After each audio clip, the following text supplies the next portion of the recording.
Hello, and welcome to Staff Picks, the podcast for movie nerds by movie nerds. As always, I'm Mario Lanza, and I am your host on our journey through the movies out there that just need a little more love. Our movie today is an especially important one in the development of Staff Picks. I will flat out say this is the first movie that came to my mind when I came up with the concept of this podcast. Just the idea of underrated movies, movies that deserve more love, movies that need a bigger audience. When I first sat down to do Staff Picks, I'm like, Drop Dead Gorgeous from 1999, one of the most underrated, vicious, biting, dark comedies I have ever seen in my life. It's so much better than anybody would ever expect it would be. And again, this was basically the genesis of Staff Picks. So I'm very excited. We're finally doing the episode on it. I have a special guest for you. For when I bring out a special movie like this, I have to bring out a special guest. My guest today, his name is Mike Bloom. You may know him if you listen to my other podcasts. You know that he does my SNL in Review podcast. We do Survivor Historians together. We do so many projects together. He basically lives at my house at this point. So I wanted to bring someone who has a lot of chemistry with me, has a big background in comedy, and really is just fun to listen to. So podcaster, comedian, all-around fun guy. Welcome to Staff Picks, Mike Bloom. I am thrilled to be the Loretta to your Annette Atkins, Mario. And you do my hair so well, and you don't blow that much smoke in my face. So honestly, you're the best experience in town. Yeah, the good thing about Mike and I is we do like 3 podcasts together per week or something like that at this point. So we have a chemistry already. Some would say a sexual tension. I'm not sure if you'd go that far. Is that where we're going here? I mean, listen, I probably have sexual tension with every single person I podcast, but I think considering how many podcasts I do, I am quite podcast polygamous. But, you know, my wife has agreed to serve in all my vices. I also love the fact that this was the first movie that came to mind when this idea came to fruition, and this is like the 35th episode of Staff Picks. So you picked out the piece of prime rib and said, ooh, I want to cook this up real good, and then just put it in your freezer for about a year, and now you're finally popping it out. Okay, I just want to point out what good friends we are, Mike, that I have done 60 episodes of Staff Picks, and you think I've done 30, so thank you very much for supporting my podcast. Well, I wanted to be conservative with the number, as conservative as the town of Mount Rose, Minnesota, but you were just one of those hairy-legged, no-bra-wearing libbies in the big city of the Sodom and Gomorrah that is the St. Paul combo. Okay, I do have a very serious story for why it was not the first episode of Staff Picks. Michael, if you'd like to hear it. I would love to hear it. Okay, this will actually make you feel bad, so it's very important that I put this in here. Yeah, please just bring down my mood in the very beginning. It's going to bring me to the dark places that essentially this movie entirely lives in. So essentially we're getting into character. Okay, so my whole life I have been the underrated movie guy. That's what I do. I just kind of seek out all these movies, and I see like everything growing up. And there's always ones that stuck in my head as just being special. And Drop Dead Gorgeous is that one, probably the highest return value, like return on investment, where you expect nothing going into it, and it was so much better than any movie I'd seen probably that era, and I just fell in love with it immediately. And we'll talk about what it's about in a little bit. Don't worry, we got plenty of time to get into that. But what happened was I saw this movie, and it always stuck in my head that I was always recommending it to people. I was always hyping it to people. I'm like, if you want a comedy that's so much better than you think it's going to be, watch Drop Dead Gorgeous. And I was so transfixed with this movie that I eventually became transfixed by the lady who wrote it. Now, do you know anything about her, Mike? So her name is it pronounced Lana or Lona? I think it's probably Lana. Okay, so Lana Williams, and she is, and this will feed into the material from Drop Dead Gorgeous, I believe she is a former teen beauty queen herself, turned comedy writer. I believe actually, and another connection to pageants, she was in my research, she was in the Simpsons writers' room and actually played a character, a young beauty queen named Amber Dempsey in a 4th season episode called Lisa the Beauty Queen. And then she kind of bumped up into this. She did a few pictures, none of which went over well, and I think she sort of has retreated back. Am I charting that correctly? Yes, you were leading into my anecdote nicely. Thank you. That I became transfixed with this lady, Lana Williams, because she's kind of a recluse. And like you said, she she has a little bit of a resume. She was involved with The Simpsons. She was a writer on the Drew Carey Show. She was a consultant on Roseanne, the original Roseanne show. And then she got this movie. This was her first movie as a screenwriter. And it's so good. And like, just as a comedy writer myself, this movie always stood out to me as someone who really knew their material. And I was so transfixed by Lana Williams that I'm like, I'm going to track her down and get her as a guest on Staff Picks. That was actually the goal for the first episode of Staff Picks. I want to get Lana Williams. I'm going to drag her out of wherever retirement or hole she's hidden herself in for 30 years, and I want to get her on the show. And she is impossible to track down. That's why, Michael, this is the 60th episode, because I waited a year and a half and I kept emailing her and trying to find her. I cannot contact Lana Williams, so you're my backup. Thank you. Yes, nothing screams more the comparison between a former Hollywood writer, comedy writer to the stars, and a straight white Jewish man who has never participated. Actually, we'll talk about my pageant past later on, but who is, by comparison, only marginally known for talking about reality shows and doing extremely goofy things on podcasts. We really are, two sides of the same coin, Miss Williams and I. Yeah, okay, well, I'll back this up a little more and say, I kept telling people, this is probably the most requested episode of Staff Picks. I had people throwing themselves at me left and right. I want to be your co-host, Drop Dead Gorgeous. And I'm like, I'm holding out for Lana Williams. I have to hold out for her because it's amazing. This is the only movie she ever really wrote, and then she just disappeared. And it's like, it's the greatest first only movie I've ever seen from a person. And like, that's the thing. I was just transfixed. I had to get her on the show, and everyone was throwing themselves at me. And after a year and a half, I eventually said, Mike Bloom's the funniest. Get on the show. We'll do justice to this amazing movie. So does that make you feel a little better? Absolutely, though you set up extremely high expectations. I hope to not have a freak out. I just need to calm down, do my tap routine, and get into it. But yeah, it's super interesting. I was reading up on BuzzFeed. Actually did a really interesting retrospective on this. I want to say 3 years ago. No, actually, it might have been 4 or 5 because it was in honor of the 15th anniversary. So I guess it was 2014. Just about the legacy. And not only do you have Lana Williams running the script, you have Michael Patrick Jan directing, who was a guy who did a lot of stuff with The State, the TV show, before getting into it.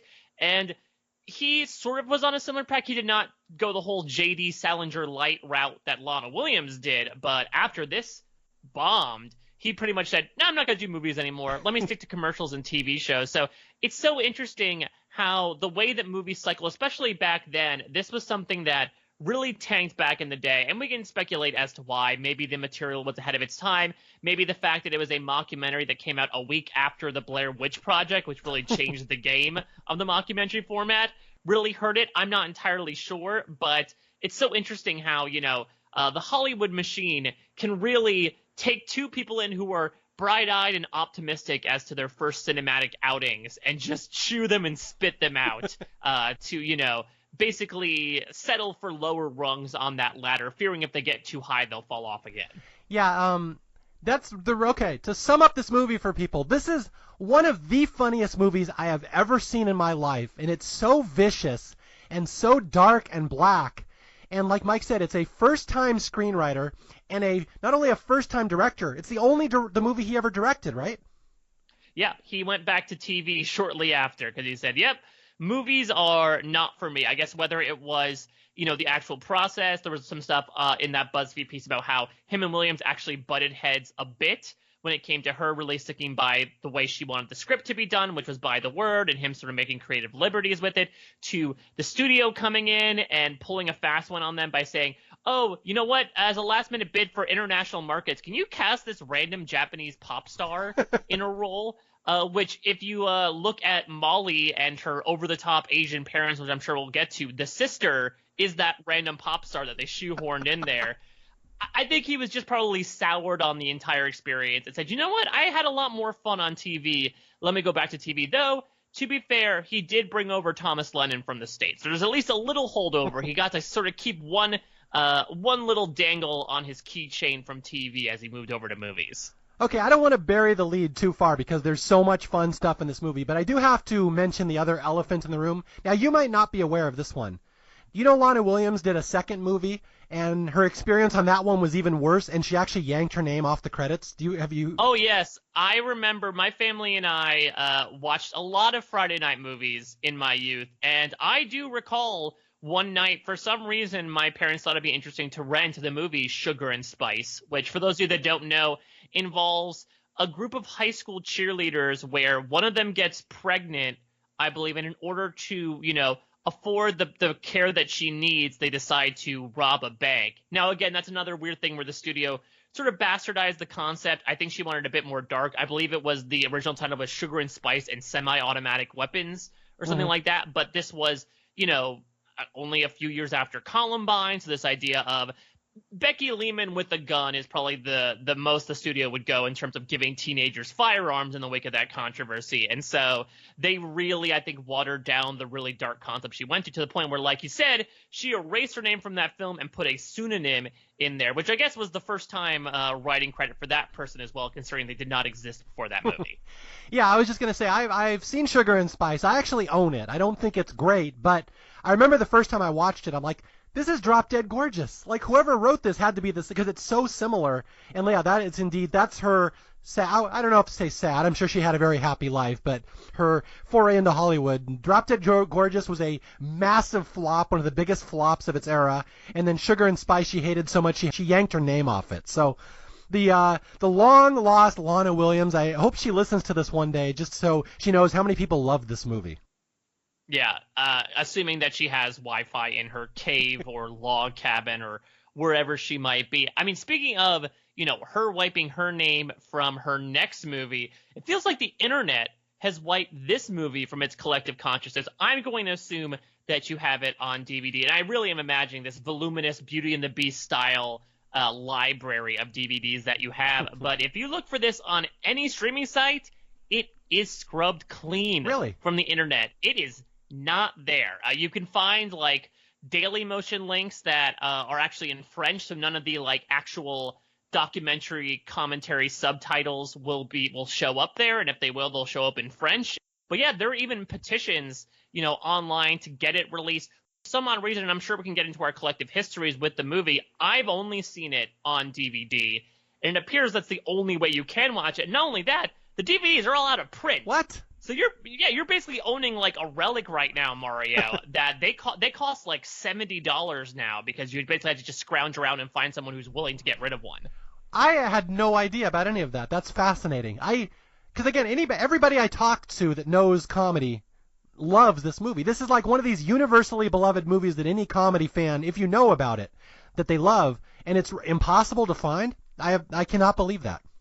Though I guess it's sort of a thing like, I don't know, word of mouth. Then it's the only movie that even the dark web won't show. Wow. What's it got in there, and so maybe that just helps build the expectations and the mythos behind it more. Okay, well, I'm trying to think of this because, again, we're delaying the actual entry into the movie here, but this movie is so dark and so tasteless. I think the greatest description I've ever heard of this is that it's a bad taste classic, which would probably describe it as well as anything else I can say. Like, you'll be slack-jawed at some of the bad taste in this movie, how far they go with some of these jokes, and it's amazing. Yeah, I can maybe see why it might not be universally released and beloved nowadays, because, in this era, in 2019, this is not a movie that would really fly. And you can say there's one or two things that wouldn't fly. No, there's about 15 things in this movie that wouldn't fly. It's like, again, one of the darkest movies ever. And like I said, it doesn't really take sides. It just napalms every single person in the movie. It just napalms an entire section of the country, like, with no remorse. So maybe there's a reason it's not maybe like a beloved universal classic. Wait, literally. I mean, there are so many explosions in this. You'd think Michael Bay was a ghost producer on Drop Dead Gorgeous. But, I mean, it's a good point, especially I want to talk about the concept of mockumentaries later on and what you think about it. But it's so interesting, two-time previous Staff Pigs guest and all-around fantastic guy Vic Schutte and I last year did an entire career retrospective on the works of Christopher Guest, which are, by and large, mockumentaries. And it's so interesting to even compare the two, because I'll say that's how I sort of found my way into this movie, is because I was a big Christopher Guest fan when I was in college, and I happened to have a friend who happened to have it on DVD. And it was, at first I thought, okay, is this a Christopher Guest movie? You know, well, just like Blaine, Indiana in Waiting for Guffman, we're in this sort of like podunk Midwestern town, and then it turns much, much darker than any Christopher Guest thing. That's the thing, is that Christopher Guest movies, as weird as they might be sometimes, a lot of them do contain these notes of optimism and happiness and positivity within at least some of the characters that is completely devoid in this film. But that's what I love about it, and it really shows that the 90s was when, for some reason, filmmakers tried to prove how hardcore the Midwest was. Like, between this, I mean, one of the reasons why it flopped also is because they're saying, like, oh, look at this Fargo knockoff. You know, they cast, you know, another Gunderson. You know, they're trying to make something edgy out of something that sounds so corny when it comes out of people's mouths. But that's a fantastic value out of it. Like you said, it's extremely dark material, but for some reason, when it's coming out of the, oh yeah, you betcha, accents of all these, you know, denizens of Mount Rose, it becomes funnier, and it doesn't become as twisted until you really think about it. I'd completely forgotten about the pedophile character. The first couple times I saw this movie, it was only when recently remembering, I'm like, oh my god, yeah, not only was he there, they had a running joke of him constantly being teased by the appearance of young women throughout this film. Yeah.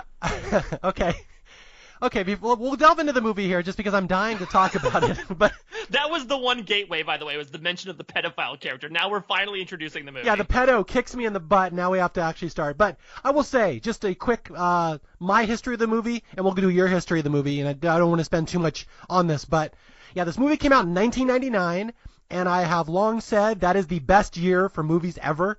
There's like 30, 40 good movies, awesome movies that year, and this is one of them. But again, it was not a hit. I did not see it in the theater. I don't know a single person who saw it in the theater. And there's a lot of theories why a movie like this would have flopped. We don't have to spend a lot of time, Mike, because I can tell you exactly why this movie flopped. It's a comedy about beauty pageants starring Kirstie Alley and Denise Richards. And that's how it's billed. Tell me the market for that. Charlie Sheen? That's it? Yeah, Kirstie Alley had done like nothing. She'd done nothing in Hollywood. She was off Cheers, and she did like a Loverboy, or not Loverboy, the one with, damn it, now I forgot it, Madhouse, the one with John Larroquette. Well, no, I'm trying to remember. We're a couple of years into Veronica's Closet, though, depending on how much you skew on the must-see TV popularity scale with that. Now who was watching that? Come on. I was. Were you like 4? Yeah, I mean, look, I was 8 years old. I didn't understand a lot of the jokes, but I was watching must-see TV between Veronica's Closet, Just Shoot Me, Friends was really in its heyday, Seinfeld had just ended, and I had no idea why the ending meant what it did because I hadn't seen the first part of Seinfeld. I mean, it was the glory days, and I was trying to digest as much information as I could with my very youthful brain. Okay, yeah, but she was hardly known as a movie star. Kirstie Alley was not leading movies back then. Denise Richards was mostly known as that girl who smiled with a big fake smile in Starship Troopers. And, like, they're the two leads of your movie. And, like, it's a first-time screenwriter. The commercials look stupid.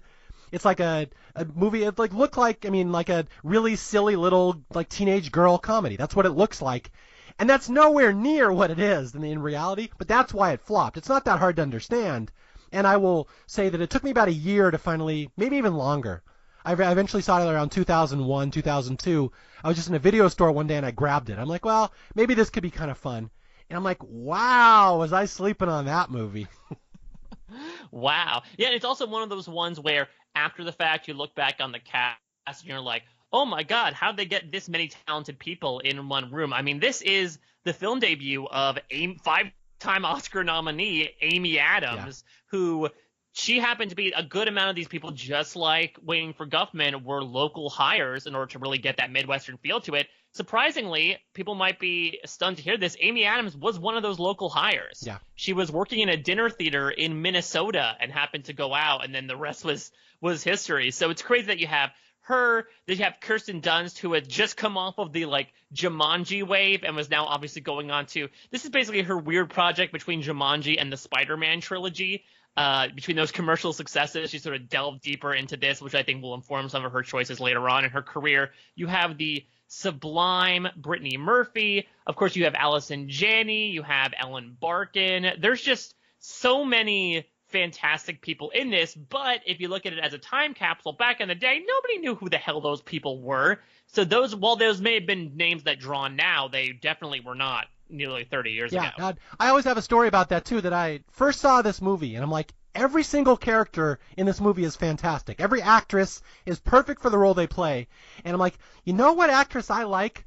That Leslie Miller, the girl who played the slutty Leslie Miller, she made that character so much more likable and charismatic than she should have been. And so for years I was like, who is that actress? And I kept an eye on her, and she became Amy Adams, like you said. Mario, what's this movie about? All right. Well, now it's about 20 minutes long. That's how long we have.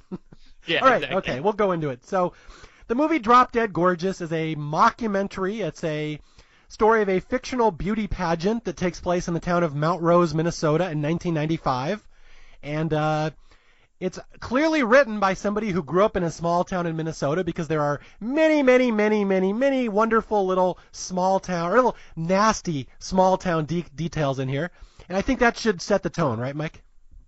Yeah, absolutely. So I guess on that note, I want to go to this concept of mockumentary because, like I mentioned before, it's something my mind has heavily been embroiled in. It's been like a St. Paul's pork product just sitting in its juices for the past year or so. And I know that you're a huge fan of most of The Office's tenure in the United States.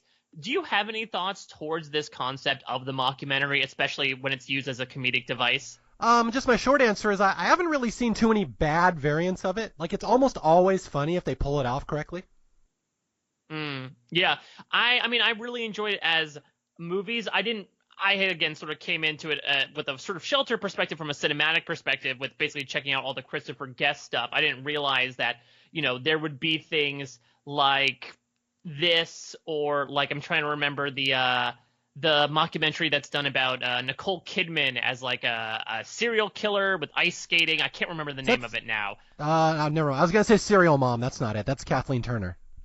Yeah, and the name's evading me, but hopefully I'll get back to it soon. But yeah, and then when it makes its way over to TV, I feel like then it becomes a bit more touchy. It works as a really interesting narrative device because you can use it for irony. You can have character doing something, cut to talking head, they meant the exact opposite thing. You could use it to just put out one-liners without necessarily needing to have a scene partner, and that's what really, I think, made The Office so successful, at least in its initial days. But then you get into weird circumstances like Parks and Recreation, which I love, and Modern Family, which is okay, at least in its initial days, where they sort of just completely dissolve the reality that there is a crew filming this. Mm-hmm. It's just sort of like, hey, we'll use this convention, but not actually acknowledge the fact that there is a crew filming this for whatever strange reason. At least The Office, Steve Carell had that throwaway line in his goodbye episode of like, hey, guys, let me know when this actually airs, okay? And then, of course, they decided to set up that whole plot line in the 9th season that we definitely won't talk about. But at least they were trying to go down that route of going back to the reality of it all. And it seems like, I guess the most recent example is a series that I personally haven't seen yet, but it's definitely on my list. It's a Netflix series called American Vandal, which has done in the vein of a lot of these true crime series, but is done as a mockumentary. So it might be on the comeback, but I really do feel like it was super popular in the 80s and 90s, sort of went away in like the early 2010s, but now it might be coming back. Now we're sort of reopening that now that it sort of has some time to rest. All right, should we talk about the plot again? Yes, let's talk. So there's this beauty pageant called the Mount Rose American Teen Princess Pageant, and basically it highlights all of the competitors and the people in Mount Rose who surround it, whether it be the people behind the scenes who work on it, whether it be the parents of the contestants, whether it be the judges of questionable character. But there is a bit of a thread running through with as they prepare for this competition. Girls keep mysteriously either getting killed off or suffering strange accidents. And while the cops are quick to chalk it up to random bouts of, bad execution or bad craftsmanship, the one and only Amber Atkins, as delightfully played by Kirsten Dunst, believes that she is being targeted. And so it basically combines the cutthroat world of teen beauty pageants with the literal cutthroat world of murder. All right, let's introduce our main characters here. We're not going to give away too many of the jokes. Again, this movie is just chock full of little one-liners and random quips and stuff, and I'm going to try not to focus on too many of them, but we'll do our major characters here. Our lead character in the movie, her name is Gladys Lehman, played by Kirstie Alley, who is a... how would you describe Gladys Lehman to our newbie listeners, Mike? Bitch is crazy. Yes, the bitch is crazy. She is the richest family in town. Her and her husband, they own the Lehman Furniture. They basically run the town. There's a line at some point in the movie that says, anytime one of them takes a shit, it's front page news. So it's basically their town, and she's the one running the beauty pageant, and her daughter, Becky, played by Denise Richards, is in the pageant, and this is the year that Becky will become coronated as Miss Mount Rose. Yeah, and basically there's sort of a running subplot where it gets revealed at the end that all those machinations that I was talking about, Amber was not being paranoid. Gladys was arranging to have her literally killed. You know, she does blow up one of her main competitors right in the beginning of the movie, and that's really a fantastic game changer within the first, 15 minutes, is when you see a teenager get blown up on a thrasher as it goes over a pristine hill. You know you are in for a bumpy ride, and not just because of the explosion from the thrasher.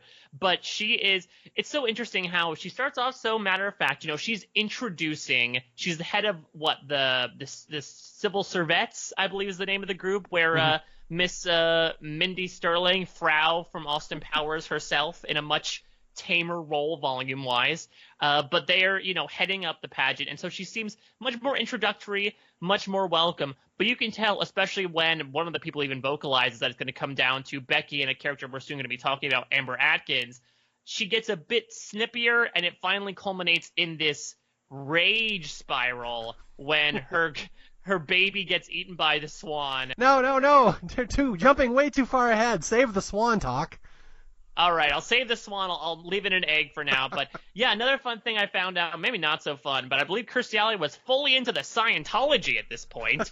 And I believe, according to Lana Williams, she said that she didn't come to do any costume fittings. They had to ship all the costumes to the Los Angeles Scientology Center, and she would try on costumes there.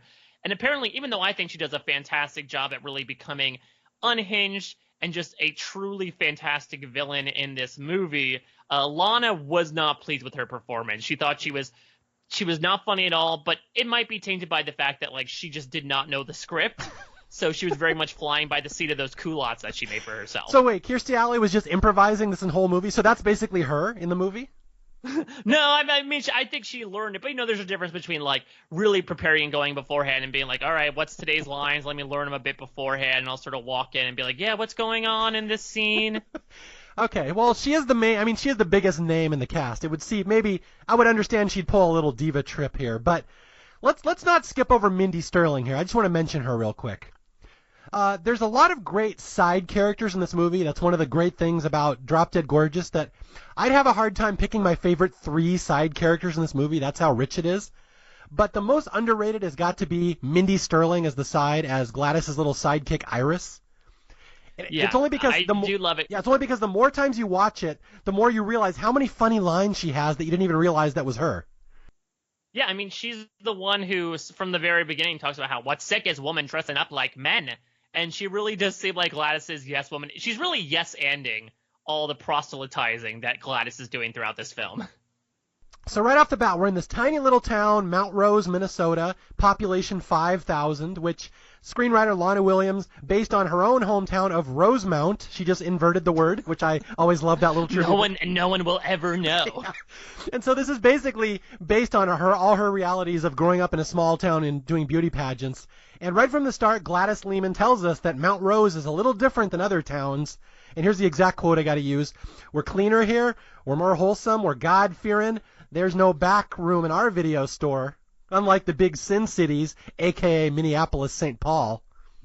I mean, I've been to Minneapolis, St. Paul. My God, the nickel and dime whores you can find just gallivanting on every street. I mean, they're wearing parkas because it's always -20 there, but it lets your imaginations run wild. Truly a place for the seedy underbelly of the permafrost that graces the northern United States. This is the only movie I can guarantee that compares one of the most wholesome cities in America, Minneapolis, to Sodom and Gomorrah. So And it's also super interesting that after they do that, they cut to like this montage of introducing Mount Rose. And I mean, it's 1999, so the soundtrack makes sense, but it's very like grungy rock, Mm-hmm. which completely goes against the, oh yeah, we're all God-fearing folk. Like, I mean, there is a man that they put the fear of God in when they nearly run over a priest. Yeah, okay. Let me talk about that one. One of the big heavy jokes in this movie is all the Lutheran jokes. That everybody in this town is Lutheran. There's a Lutheran gun club. You have a sign for the oldest goddamn Lutheran, Frida, as you enter the town. I will say my mom was Lutheran, Mike, and there's one line in this movie that she, to her dying day, said was the funniest line she had ever heard in a movie. And it's, Is it that they use grape Kool-Aid instead of wine for the blood of Christ? that's the one right there. For people who don't know this movie, the Lutherans are driving to the mall to pick up some costumes for the pageant, and they almost run over the town priest who is drunk and wandering through the streets, the Catholic priest. Kirstie Alley says, well, you can't blame him. The communal wine just proves too tempting for some of them. And this is where Iris pops in, who's always got the best line in every scene. You don't realize it till you watch it. She's like, that's why we Lutherans use grape Kool-Aid for the blood of Christ. So apparently, as my Lutheran mom would say, that's the funniest line in movie history because only a Lutheran would have written that. And I think that, Lutherans stand a better chance of avoiding inebriation, but also receiving diabetes. So I guess it's sort of like 6 in one hand, half a dozen in the other. Yeah, you betcha. Yeah, I mean, and actually, what you suppose for Kirstie Alley, it's actually true for Mindy Sterling. She said that because she had some experience with the Groundlings, the director actually let her improvise a bit more. So perhaps that line was improvised. I'm not entirely sure, but she had a bit more room to play around. And maybe that's to your point about how she has some of the best. One of the things about mockumentaries that are so tough is to find that scene capper right at the very end, and it almost always goes to Iris. When there's a moment later on where one of the characters compares this to Nazi Germany and storms off, but it doesn't end on that. It ends on Iris going, well, I don't know what the hell got into her. Yeah, so that's my personal tip for anybody who's seen this movie a bunch of times. Watch it again and just pay attention to Iris, how funny she is. Yeah, and also just remember that I believe this is the same year that Austin Powers' International Man of Mystery came out as well. So just imagine that this was the year of Mindy Sterling. All right, so let's meet the other girls in the pageant here. We've already talked about Becky Lehman. That's Denise Richards, the daughter of the richest woman in town, Gladys. Becky is if you said that bitch crazy about her mom, the daughter is double that, double bitchy and double crazy. But what I love about it is, as much as Gladys tries to really present herself, especially to the camera, as like, I'm the infomercial host, I'm using my soft lilt because that's what I've been taught to do to introduce this, Becky is almost like a robot, considering that her mom has probably conditioned her for years, where, the first line that she says is she walks to the camera and goes, is this my mark? Mm-hmm. Like, she is someone who will always poise facing towards the camera, is always checking on herself to make sure she's beautiful at all times. And all the lines that she delivers, not only to the judges, but to the camera, are so pre-scripted, pre-approved, typical, pageanty answers that when her talent comes later on, one of the reasons why it's so glorious is because it comes as such a shock that such a well-put-together character externally would have just such horrible decision-making skills to think that this is a tasteful option. Well, okay, I do have to say a little bit in defense of the casting here. Like I said, nobody was going to go see a Denise Richards movie because that was her reputation and from Starship Troopers and what people knew her as, is she's very robotic, very poised, not an especially good actress, just kind of goes through the motions and looks, overly prepared. So maybe that was an especially good choice to cast her as Becky Lehman here. Now, I believe also this might have been the year of Denise Richards, too, because I believe this was the year she was a Bond girl, right? Wasn't she in The World Is Not Enough that year? Oh, it couldn't have been the same year, was it? I'm pretty sure it was the same year. Wasn't she? She was Christmas something, right? Because that was where the stupid Christmas Comes Early line came from. Dr. Christmas Jones, who I believe was a nuclear physicist, who was, this perfect cat. That's exactly when I look at Denise Richards, I think nuclear physicist. Yes, you say, I trust you with the codes. Yeah. So, but I will say Becky Lehman has a lot of the best lines in the movie, and I will give you the honor in this one. When we learn right off the bat, she has a motto that her mother has taught her. And when she was young, her mom, gave her a 9mm gun for her birthday. And what was the wisdom she gave her daughter? I believe it was like Jesus only likes winners or something like that. Jesus loves winners. Oh boy, and that's why when she aims, she always aims to win. All right, so let's run through the other girls in the contest here. We have Leslie Miller, played by Amy Adams, who is I'll say this politely, she's the town mattress. Everybody gets a turn on her at some point, but she's very sweet. I mean, you would think that, but she does hold one partner throughout. Well, for a week. He's such an interesting character as well, because he completes the circle of masculinity where he is so overtly masculine it becomes homoerotic to certain points, to the point where when she comes in third place, he stands up and kisses the boy next to him. There's a lot of interesting things going on, but I think to your point that you made earlier, one of the things that makes Leslie, really, I wouldn't say rootable, because guys have rooted with her a lot, but, in terms of a more likable character, is the fact that she really does play it with such naivete. Mm-hmm. Even though she does sleep around, she seems like someone who means well and is a bit ditzy, and she seems legitimately happy with whatever she might be doing, and that helps, instead of just someone who's like, yeah, I sleep around, I'm skanking, I know it. She has a certain, I don't know, effervescence to her because she's only 17. I think Minnesota nice is the exact term people use. Absolutely. Although I will say it's very awkward when her opening scene is her audition video for the pageant, which is her openly having sex with her boyfriend on the grass. It shows that she's flexible. And look, I had forgotten that Amy Adams had a musical theater background. There were a lot of people to look at during that stepladder routine, as John Doe can suffice it to say. But Amy Adams, I think, has probably some of the best moves there. Her extension was crazy. Okay, well, I was going to talk about her a little different way, and that I was saying, one of the things when you've seen this movie like 40, 50 times, like I have, watch Amy Adams in the background of any scene when the girls are parading around. She always has like 10% more wiggle than anybody else in the pageant. Like she's trying to seduce every single person in the audience at all times. Just one of those little details I always liked about her. Yeah, I really enjoyed the small character moments that she brings. She did go into this movie saying, like, I don't know why I'm doing this. It's completely the opposite of who I am. But she brought some elements of herself into the character, which made it really fantastic. And her relationship with this guy throughout the movie is just such an enigma that it has really confounded me the past couple times I've watched this movie. The unanswered questions that Drop Dead Gorgeous lead brings in your head. Well, because, like, there's one point where she comes in third, and they have this little confessional outside the school where she's like, I did it, I'm second runner-up, I came in second, and he walks by, he's like, third. Like, he was so pumped when she was second runner-up beforehand, why is he mad now? Did he also realize what second runner-up went? Did she reveal did she reveal her 2-month pregnancy to him? I don't know. I think we need a documentary about her, specifically because of the fact that she also disappeared after the makings of this movie. So this could be another Making a Murderer type of thing. Okay, I'm going to run down the rest of the girls in the pageant. Just jump in if you have anything to say. We have Amber Atkins, who is played by Kirsten Dunst, who will be the hero of the movie. What's the nicest way to describe her? Kind of white trashy? She's white trashy, but with a heart of gold. Yes.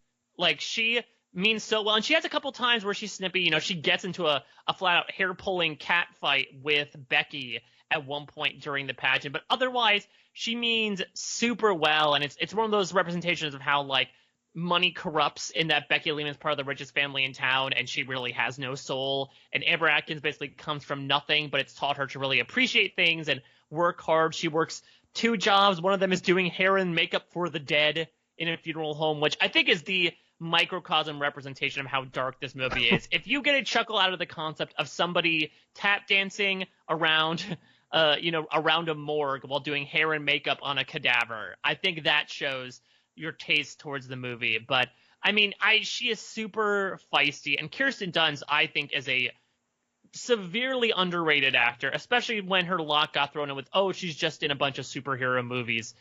I don't know if you ever saw, like, the second season of the Fargo television show, but God, is she just fantastic. So I'm happy that she was able to shine in more ways than one here. Well, I also point out there's another awesome 1999 movie she was in, a comedy, which you have not mentioned yet, which is Dick. Oh my God, yes. I watched Dick, a couple of years ago, and it's just such an insane topic, but it's so funny. I mean, I did not go through Watergate personally, so I'm assuming there are some things that went over my head or would be more appreciated by someone who did, but I love the crazy concept of it. And again, she's just so endearing in that. All right, so we have Amber, and we have Becky, we have Leslie, and these are the big three main characters. But now we go to all the little side characters, and I will not name them all. I'll just kind of name them in passing here. Lisa Swenson, played by the wonderfully giggly and snorty Brittany Murphy. I mean, it's when you watch these and like this and Clueless and even watch King of the Hill, God, it's so sad that we lost Brittany Murphy so early on, because she is just I'll use the term unironically, Mario, she's adorkable. She is. She is someone who is so dweeby and weird, though she's not a total fry like some of those other girls. She is just so awkwardly endearing. It's absolutely fantastic. Let's see, we have Tess, the chunky girl who has a fetish for dogs. But they use fetish is such a weird way. She enjoys dogs to the point where she got bitten by one, but she's totally fine because she got some butt skin on her belly to patch over the bite. Okay, well, I was just trying to lead up to Molly Howard, who's the one I really wanted to talk about. Oh, my goodness. Yeah, because we have not really... You think we've been talking about how this movie's offensive and stuff. We haven't really gotten into anything that's actually offensive yet. Now we go to Molly Howard, and I have to just give the quick overview of her. Her parents are Japanese, and they have adopted a white daughter because they want to... That's how they're going to acclimate into America. And they are putting her in the pageant because it's all-American. They want her to be the all-American girl. And they have the most... What would be the right word? The cringiest Japanese accents you've ever heard as they try to talk about how American they are? I would say the cringiest Japanese accents for actual people of Asian descent. You know, you still have your Mickey Rooney and Breakfast at Tiffany's at the very end of that sliding scale, but it's very over the top. It's very, again, going back to King of the Hill, it's very, Khan and, the family, the Vietnamese family that moves in next door who initially try to act all big in Texas. You know, the mom has her hair blown out. And I thought I recognized the dad at first, and it took me a little while, but it is Richard Narita, who, ironically enough, played opposite another pretty bad Asian stereotype. Have you ever seen Murder by Death, Mario? I never have. I've heard about it, though. I think on this note of parody movies, I recently watched it a couple of years ago, and you would love it. It's a stupid send-off of all the Miss Marple, Sherlock Holmes, all Columbo, all of those tried and true detective tropes. And he plays the son of someone who does it's not Peter Falk, who does a very stereotypical Asian accent as an Asian character. So it's so interesting. Maybe he co-opted those mannerisms when he moved into this character. Okay, yeah, so they're the Japanese characters who have the little white daughter, and they're trying to understand American customs through their daughter. And there's some fun lines here I'm not going to repeat when they're yelling at their other Japanese daughter. But yeah, let's also, can we put out a blanket here and just say this movie uses the term retard a lot. And perhaps we might use it as a quote sometimes, like when the dad yells at his daughter, "Speak English, you stupid retard." We are not condoning the term whatsoever. Wait. You're speaking for my show here. I totally condone that, Mike. Yeah, okay. Mario Lanza completely condones it. I am separating myself. I'm leaving Mario out on an island now. But it was a sign of the times, and again, a sign of just how podunk and conservative and God-fearing this town is, that they use the term retard to refer to one character so flippantly and so out in the open that everyone basically just calls him the retard at this point. How dare you try to class my show up, Mike Bloom? Yeah, where you're all ass, no class, Mario. You're really the Leslie of movie podcasts. I will say that the Japanese parents with the white daughter leads to one of my favorite subtle, horrible jokes in the movie, and it comes up during the pageant when all the girls have to wear something on their head that represents what they think makes America. Yes! Yeah, so this girl who's been raised by Japanese parents thinks that the number one thing that represents America is the nuclear bomb that has been dropped on Hiroshima. Yeah, and she basically goes like, "This is what makes me, Molly, an Asian American." It's just the irony twists in so many fun ways. Oh my god. Okay, and that's not even in the top 20 most vicious jokes in this movie. All right, let's go through the other people here. We got Janelle Betts, who's the sign language girl. She's got a little deaf brother, right? No, she doesn't. Well, she's about to have a little deaf nephew or niece, which causes her to. No, you're wrong. She has a deaf brother. They say it right at the start. Oh, did she? I didn't even. I thought she was going out for the deaf baby, and that's the only deaf member of her family. No, she already has a brother, and that's why she's. Well, I'll use the word fetish again. She's got the sign language fetish. You're really like you're in the John Doe territory right now, Mario. Like, what are these teenage girls into? Let's find out. Well, you're trying to class the show up. I'm gonna drag it right back down into the mud. There you go. I'm gonna gallant it, and you're goofusing all over the place, Mario. Oh, there's some great joke. Okay, this is the girl. She's got the deaf brother, and she does her talent is sign language. She's gonna do an interpretive dance in sign language. And one of my another little favorite subtle joke in this movie, and this is one that my wife had to point out to me, is that when Janelle is speaking in sign language, she knows sign language real well, but there's some words she doesn't know what they mean. She doesn't know how to say it in sign language, so she stops and she spells it out letter by letter. Yeah. It always makes me laugh. She does it twice in the movie. It's really fun. So I guess one of my connections with this movie is that this was one of the movies that my wife and her mother, my mother-in-law, just had on loop nonstop while she was growing up, to the point where when we were watching this the other night in preparation for this podcast, there were a couple lines that she just suddenly remembered, almost like wrote like gray matter in her brain and just sort of spit out. But my mother-in-law actually studied ASL at school, and so she really appreciated that as well, about how some things, she'll stop and spell out. There's some times when she'll sign out things like world that are just nonsensical sign language. And of course, it's added on to the fact that she's doing an interpretive dance while all this is going on. So you don't know if it's an arm moving to sign something or if it's moving into a nice tendu as she sings to herself. Okay, and the main star here, and this is the biggest girl in pageant, the main girl in school, Miss Popular. Her name is Tammy Curry. And this is one, if you haven't seen the movie in a while, you might have kind of forgotten about her, that she's like the president of the Lutheran Sister of Gun Club. She's a jock, she's popular, and she's the one that's expected to win the pageant. And this is where the movie, like you said, takes a real dark turn right at the start, where 2 minutes after meeting Tammy, she is blown up on a thresher.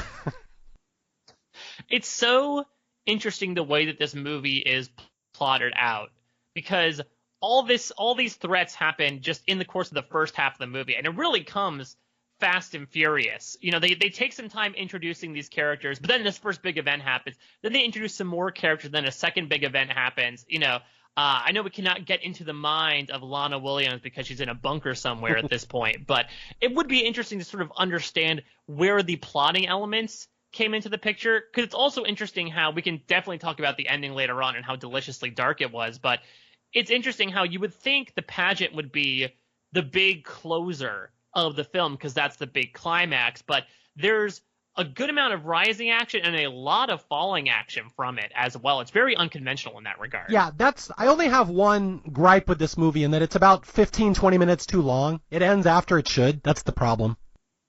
When would you want it to end? After the Swan incident or after the puke incident at States? I would personally end it after the Swan incident, when she becomes the winner by default because of the death.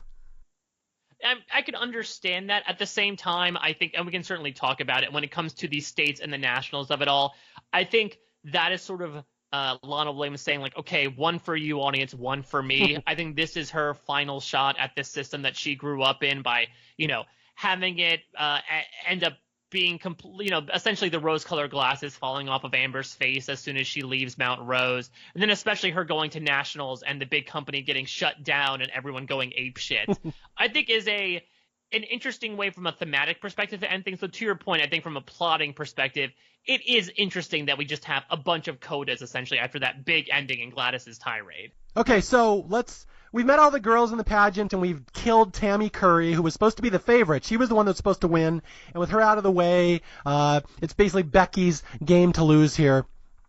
We're going to meet a fantastic side character here, and because Mike wants to class up this podcast, he may not be super comfortable discussing her.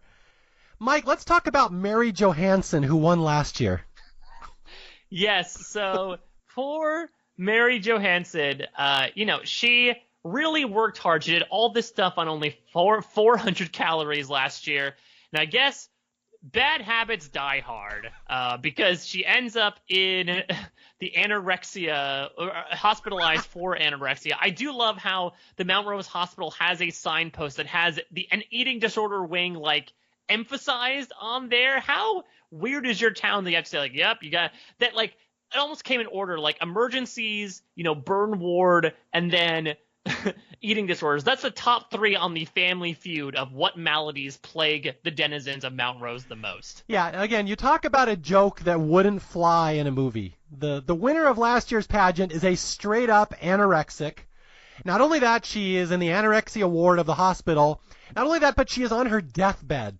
That she is basically going to die, and basically we interview her throughout the movie. Her hair falls out in clumps. She's got this dippy little look on her face. And like I said, the first time I watched this movie, I'm like, my God, I cannot believe they put that character in this movie, and they went for those jokes. And not only do they go for those jokes, they will repeatedly go for those jokes. Like, Mary is one of my favorite characters in this movie. She's all over it. And I just love the breathless way she has when she talks. Like, she's literally dying, and like, she's on oxygen, and she can't catch her breath, and she's got this stupidest little look on her face. And I gotta say, the girl who plays her, I think her name is Alexandra Holden. She's also in Sugar and Spice. Lana Williams used her again in Sugar and Spice too. She plays a much different character in that one, but I just love her in this. Oh, she's so good. Again, it's her smile that I think help endears the audience to the fact that they really are lampooning a very serious eating disorder. Of course, there are some hilarious things that really pit Becky and Amber against each other when Becky comes in to do like a photo op, basically like, oh my goodness, I didn't know you were here. I'm just visiting my old friend Mary, and brings her a box of like Russell Stover chocolates. And just that line, she's skinny, Amber, not deaf. But I think by far my favorite part, and again, another microcosm of just how daft and daffy this movie is when she does a reprise performance of her winning talent last year. Save that when we get to it. We got to talk about that. Well, that's another swan egg that we'll look forward to hatching later. That is my personal favorite scene in the movie, so we will give that one the due attention it deserves. So we've met Mary, last year's winner, and now we're going to meet all the other people. We're going to at Amber's house, meet Amber. Amber, of course, lives in a trailer park with her white trash mother, played by Ellen Barkin, and their friend, Loretta, who some would say is the one who steals this movie, played by Allison Janney. Yes, and it's like one of the first movies I remember Allison Janney being in, although if I recall, she was in the Howard Stern movie Private Parts. And I remember her stealing those scenes, and then she steals this movie, and she's been stealing like everything she's been in ever since. I mean, she should be in prison at this point, is what you're saying. Yes, for theft and for lots of things she does in this movie. I mean, she's just fantastic. I mean, Allison Janney, I'm so happy she won an Oscar last year, just because it's criminally overdue just how damn good of an actress she is, to the point where you would think that Annette would be sort of like one of the main female characters, but I would say Loretta overtakes her in both memorability and the lines that she has. I love how promiscuous she is. I love how matter-of-fact she is. She has that fantastic exchange later that's one of the most quoted exchanges of the movie, where she says, you're a good person and good things happen to good people. And Amber says, is that true? She goes, no, sweetie, it's pure bullshit. You're just lucky as hell, so you might as well enjoy it. I just love how simultaneously down to earth, but she's also a bit daffy as well. She'll spend her time at the airport hojo betting the bartender. She's her own brand of wacky, but she's almost like a realistic type of wacky, if that makes sense.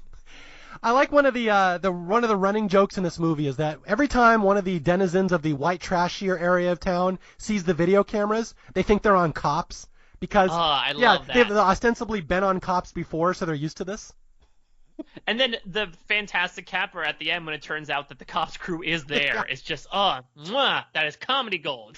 Yeah, so we meet the Atkins family, which is the white trash section of town. Then we go and meet the Lehman family, which is Becky and Gladys. Blah, blah, blah. The rich family against the poor family, although I got to give a quick shout out to the dad, Lester Lehman. Oh, yeah. Again, you're just naming all these awesome side characters that seal this movie. The dad, who's married to Becky Lehman, or who's married to Gladys Lehman, owns a furniture store, is the most racist person I think I've ever seen in a movie, to where he starts using the word Mexican to describe all his illegal employees, but no, not Mexican, Mexican. He goes to the next level. They're all Mexican. Yeah, I mean, the farther you get north of the Mexican border, I guess the more letters you lose in the actual pronunciation of it. But yeah, they go with Mexican, I guess, to sound exotic. Lester has so many great lines. I thought I recognized him at first, and it turns out it's an actor by the name of Sam McMurray, who I personally recognize as, I believe he's Clark Griswold's work buddy from Christmas Vacation, the one who he's commiserating with about bonuses, I believe. But I mean, as you can't, as much as I would want to disparage a guy that uses the term "Jew you down" so frivolously, he's just so callous, and he has just that fantastic line. What does he say during the parade? It's the gift that someone sent us on Twitter. Oh, we'll get to that. I have it written down somewhere. Oh, good. We'll get to it. But that's one of my favorite lines in the movie because he's just so callous, and he loves his Globe bar. And again, that's the thing where, like, even if you're super rich, if you're so rich in a small town that the one thing you have to show off to your camera crew is the fact that you keep bottles of booze in a hollowed out globe, it's just very indicative. There's a little nonverbal scene that I love here where they're interviewing all the Lehmans on the couch in their house. And, like, you know, Gladys is sitting up all poised and Becky's sitting there all poised and perfect. And the dad is just slouched down as far as he could possibly get and just not caring. And it's so funny, like, he is so over this pageant shit, and it's really funny. You can just read it on his face. Yeah, he does. It's a lot of nonverbal stuff because mostly when he opens his mouth, it's just pure BS. But he has some fun nonverbal moments, too. Okay. I think it's time, Mike, that we should meet the pageant judges. Oh, boy. Well, which order do we want to go in here? All right, we'll start with number 1, and I'll give you the honor because I know you want to class the show up, but I will say his name is John Doe. He is of no fixed name from no fixed address. He is sort of a creepy little fellow. And Mike, how would you best describe this person to someone who's never seen this movie before? He's a perverted pharmacist. Straight up pedophile. Yeah, so he has this really interesting moment. I mean, first off, another, I think, incredible runner is just how much everyone smokes like chimneys here, which again just shows how, I wouldn't say that's like a tenet of white trash, but this is like the most smoking I've seen by a cast of characters since Mad Men, with everyone just punishing their bodies, including that group of 2 fry girls that they keep going back to, the one whose poor baby is being susceptible to all this smoking and drinking. But we see him nervously smoking outside of his pharmacy, and he tells us, you know, I've never judged a pageant before, and he's, quote, never been around young girls. And he really has to walk that back, but oh, is he going to keep stepping in it so many damn times over the course of this film. When they do the judging questionnaire, he's like, let's bring in the young girls. For some reason, he keeps referring to them as young girls, which is not making anything better for him. To your point about his name, I'm very sure this is a convicted child molester who escaped any sort of prosecution and changed his name completely and became a pharmacist. And he'll probably move on to the next thing after all this. We did not see a lower third for him, so I can only assume he put on a toupee and moved north of the border, where now he's terrorizing people in Saskatchewan. Okay, so we've had the Japanese family who thinks America is represented by nuclear bombs blowing up their country. We have met the anorexic, bulimic girl on her deathbed. We have met the convicted pedophile who's the main judge of the contest. We're not actually up to the offensive stuff yet. No, we are merely leading up to the main course of distaste in this movie. All right, so judge number 2 is a larger fellow, a large mammal, as John Panette would call him, named Harold Vilmus, who works at the paint store. And Harold is kind of a rough and tumble fellow, but he's not necessarily so interesting. What's more interesting is his brother Hank. This is basically like if What's Eating Gilbert Grape was, I don't know, put on 200 pounds and lost about 200 IQ points. Because that's basically the situation, right? Is that their mom's dead. Apparently she's like in a freezer, since they say, oh yeah, we're going to use the money to get a headstone for mom and actually move her out to the cemetery. But these 2 brothers who run this hardware store, and Harold, played by Mike Machane, who I was a huge fan of back in the Whose Line Is It Anyway days, is the more reasonable one. And Will Sasso plays, for lack of a better term, and they use this term, I do not, frivolously, he plays the retard. I'm just going to put that on loop, you saying that over and over in the stinger. Yeah, we're gonna, as soon as, yeah, I mean, please use that anytime I might, cross a line with you. Just make sure now you have that blackmail over me. Now, this is an interesting chronology for Will Sasso. I know you're a diehard SNL fan, Mario, and I know how much you dabbled into Mad TV. I was a pretty big Mad TV stan back in the day, and I gotta say, Will Sasso was one of the most talented comedians to come out of that. I've never actually seen an episode of Mad TV. I only know him from this. he was known for his impressions of Kenny Rogers and of Randy Newman. I mean, granted, they weren't really impressions. They were more so caricatures. Think of him as sort of like, if you couldn't get Chris Farley for this role, who can we get in a similar complexion and sense of mannerisms? Okay, Will Sasso it All is. right, yeah, Chris Farley's dead. This guy's fat. Get him. Yeah, I mean, essentially, I think he does a good job with it to the point where he apparently says that people approached him after the film and actually believed he was mentally disabled. And so he's able to get away with things like sitting through the interview with no pants. But I love just the fact that the interview gets completely derailed by Hank slapping him around, and it gets to the point where we see their relationship basically in a snow globe, where Harold is wildly swinging a snow shovel to crack his brother over the head and probably mentally impair him even more. Yeah, so Hank, again, I won't use the R word, as Mike did too callously. I will say that Hank is a paint-huffing tard. And his first word... Don't abbreviate it. That's even worse. No, that's better. That's not the R word. It's better. So Hank's first word when he sees the camera is, "Are we on cops?" Which, again, covering the old joke that everyone thinks they're on cops. Not only is he huffing paint, at one point he runs face first into a glass window, which is a fantastic stunt. I don't know how he didn't hurt himself. And then there's the other line where we learn a little more about Hank later when Harold says, "We're happier right now than the day Hanky was acquitted." So Hanky has spent some time in the pen as well, so he has not had a happy life. And, he's unfortunately lost a lot of people around him. He lost his mother. As his brother will allude to later, the babysitter's dead, which apparently was a big deal in their household. Yeah, okay. So we have Judges 1 and 2, Harold Vilmus and John Doe. And the third one is the one that people don't tend to remember because she is a Lester Lehman's secretary, and she never says a word. Her name is Jean Kangas. Never says a damn word the entire movie. What some people might not know is that is Lana Williams, the screenwriter, who, again, former beauty pageant winner. She really uglied herself up for this role because she looks all mousy and dowdy.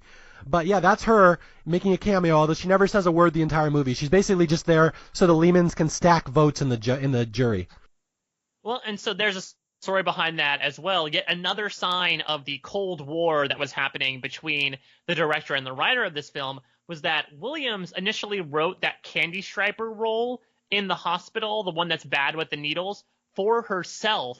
But the directors and producer spoke up saying, "You're too old for that role." And so they said, "We can get you in the film, but we don't want to schlep out a lot of cash for you to say lines. So we're going to make you this character that has no lines." Now, I think there is some interesting thematic elements in that she is the lone female representative on the panel, yet the two men on the panel have more weight to throw around when it comes to which young girl ultimately ends up winning. There is some irony in that the lone female representative has no voice, literally, in which of these girls ends up winning the title. But yeah, that's the story behind the writer sort of making a sheepish cameo in the movie. Huh, I actually did not know that. Okay, I can see the sad career of Lana Williams being constantly just belittled and bashed until she gives up on Hollywood. Yeah, essentially she feels like, the director is John Doe and the producers are the Vilmus brothers. And so she's just the poor set upon third judge who has to sit there and be like, "Yep, I'm part of this creative team that determined this product, even if I didn't get exactly what I wanted." Even though it's my goddamn script. Yeah, exactly. But yeah, I mean, again, speaking of the madman tendencies, Lester really does feel like he sort of like Encino Man from the 1960s between the way he approaches things, the colorful terms he uses, and the way he treats his secretary. Okay, now, sad to say, I got to skip through a whole chunk of this movie because we have to keep this podcast under 2 hours. So I'm just going to jump ahead about 30 minutes here, and we're just going to say lots of bad stuff happens in this town, and there are attempts on Amber's life for daring to enter the pageant, and her trailer is blown up, and at one point her mother is not only caught in an explosion, but a beer can fuses to her hand. I gotta say that's, while it's a bit gnarly to see the burn wounds on her arm, she's extremely lucky that was all it was. I mean, I don't know exactly what the explosion was. We only see from that interesting, I guess, was this the first found footage film where we saw these two dudes shredding on guitar when the explosion goes up? But she's pretty much unharmed, even though, as Loretta says, she flew through the air like a goddamn lawn dart. Like, the rest of her body's totally fine. Yeah. So anyway, well, let's jump up ahead to the pageant, because all the interesting stuff I want to talk about is coming up in the pageant here. So we'll get up to the days leading up to the pageant. You know, everyone, it's the biggest deal in town. It's getting super competitive, and we get to the judges' interviews, which is this is the scene that you talked about earlier. It's basically the three judges asking all the young girls questions while John Doe is openly leering at them, like he's like straining forward to get closer to them as he's talking to them. And meanwhile, behind him, Hank, the R word, as Mike would say, has his pants completely open and he's basically masturbating during the judge interviews, which, you know, John Doe wanted to do instead. Is this rated PG-13? I can't remember, because I feel like otherwise, do you think they would have shown it? I mean, showing him actually whipping it out? Mm-hmm. I don't think that's NC-17, my friend. I mean, I guess, yeah, comedies, I mean, not like actually doing the motion, but just like full frontal Will Sasso. I mean, I don't know if he would have signed on to it, but yeah, they really do a lot of, thank God for Lana Williams sitting in front of him. But there's a lot of fun little moments in here as well between, you know, if you could be any tree in the woods, what would it be? Leslie says green, Molly says bonsai, and Becky goes with the typical pageant answer of like, I want, you know, good roots, a strong Christian trunk, and what was it, long leafy branches to provide shade for handicapped kids on a hot summer day. and we get to see the creativity of Gladys's settled sabotage with the question that Amber gets. Yeah, so all the questions are just slam dunk softball questions, including the one where John Doe just asks, "Do you like to swim?" Yeah, though I don't know if Lisa passed it, considering she just talks about how she met Greg Louganis at one of her drag queens brother shows and then just laughs for a solid 30 seconds straight. Yeah, so anyway, they all get easy questions, and then you find out this pageant is, of course, stacked against Amber because the Lehmans are running it, that Amber does not get a softball question. She is asked to name all U.S. states in alphabetical order, or name and spell all U.S. states in alphabetical order, which is significantly harder than who would you pick to be president. Yeah, exactly, especially when one of the choices is your own mother. I love this. I loved Amber's incredulity of like, are you kidding me? And the fact that she does it, and the fact that it all ends with Harold then just doing one simple check on the form is just, that's a fantastic capper. And also the fact that Hank is rooting her on. I think it helps that she has her own cheering section. Yeah, it's Will Sasso's greatest moment there. Watch him applauding as Amber reels off all 50 states. He is so excited for her. Even though you cannot see him from the waist down, he probably still has his pants off. Yeah, he might be excited in different ways from multiple poles of the body. Yes. You said pole. I didn't. Thank you. Yeah, I was referring to geography. All right, so we got the dress rehearsal here. This is the day before the pageant, and they're all getting ready to go out and go on stage. And the Lehmans have set a death trap for Amber, which we don't know this earlier, that they have a stage light is going to fall down and knock her in the head and kill her, because that's what they do. They kill the competition. But as luck would have it, Janelle, the one who likes sign language, this is what you said earlier, she's having a deaf baby. She's so excited she's going to have a deaf baby in the family that she wants to switch with Amber and go first. So the deaf girl's out there, does her interpretive dance where she spells one of the words again. Which one is it? Numbers. She spells the word numbers. She goes Numbers. And she goes out there and she gets nailed on the head with a lamp. And once again, Amber's life is spared. And we get the sense that Janelle has been killed. Yeah, this really is like Final Destination pageant version. I'm also sad that, I mean, Tess could have been fine with it, considering that she has her own story of something impaling her on the head. It might as well be 2 for 2 with her. Yeah. So anyway, we're down to 6 or 7 girls in the pageant, because one of them is... But by the way, one thing that my wife noticed, which again speaks towards the 90s of it all, in this scene, Gladys, I believe, was wearing a blue necklace that looked a lot like the Heart of the Ocean from Titanic. Wow. Well, you know, her husband probably bought a knockoff down in Mexico. Well, I was going to say, could you imagine, like, Lester could be like the Billy Zane character from Titanic, like a descendant of him, right? Yeah, he could be. It could indeed. That's, I think, where we were going here.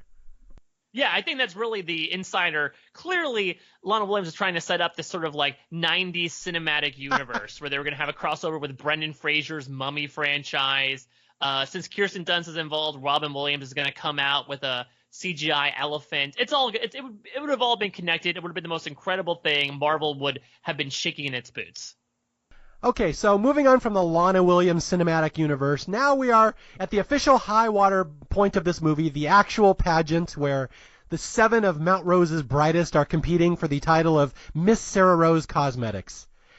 I love the fact that, by the way, they had Janelle be number 1, and they just took her number out of the pageant entirely. They're like, we're fine. We could do 2 through 8. Nobody will really quibble with that. All right, so here comes the pageant. And again, if this movie has a reputation for being a bad taste classic, here we go. There's at least 3 or 4 moments in this pageant that are almost jaw-dropping. And we'll start off with the beginning where they all come out to the theme of this year, which is Proud to be American. And they all have a little hat on, which with a little representation of what represents America. And like I said, Molly has the mushroom cloud that decimated Hiroshima, which is fun. But that's not my favorite. My favorite is Leslie Miller, the slutty girl, coming out with a Washington Monument on top of her head and visibly giving it a hand job in front of the audience.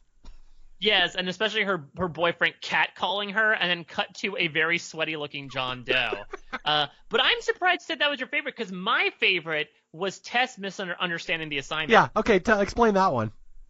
So Tess comes out, everyone else has, Becky has, I chose Mount Rushmore because I live in a country where you can take an ugly old mountain and put faces on it. Faces of great Americans who did so much to make our country super great. That makes me proud to be an American. Amber has, just a map of the country. Kind of a cop-out, Amber, but whatever. Tess comes out with a ball of string on her head and says, my Uncle Bill's the world's largest ball of twine in Bundy, Minnesota. It makes me proud to be American. I kind of misunderstood the assignment. And then cut to the ball and hat just falling off her head.